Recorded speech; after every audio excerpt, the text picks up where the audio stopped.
निर्गुण निराकार परमात्मा सगुण साकार परम पिता शिव माँ शिवा श्री हरि विष्णु माँ लक्ष्मी ब्रह्मा जी सरस्वती राधा कृष्ण सभी को मेरे अनंत कोटि प्रणाम। वसुदेव सुतं देवं कंसचाणूरमर्दनं देवकी परमानंदं कृष्णं वंदे जगद्गुरुम्।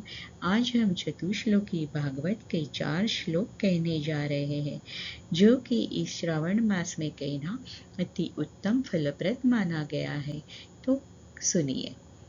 अहमेवासमेवाग्रे नान्यद् यत्सदसत्परं पश्चादहं यदेतच्च यो वशिष्येत सोऽस्म्यहम्। ऋतेऽर्थं यत् प्रतीयेत न प्रतीयेत चात्मनि तद्विद्यादात्मनो मायां यथा भासो यथा तमः।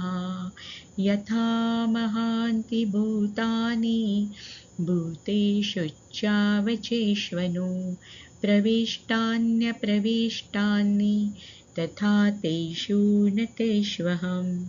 एतावदेव जिज्ञास्यं तत्त्वजिज्ञासुनात्मनः अन्वयव्यतिरेकाभ्यां यत्स्यात् सर्वत्र सर्वदा।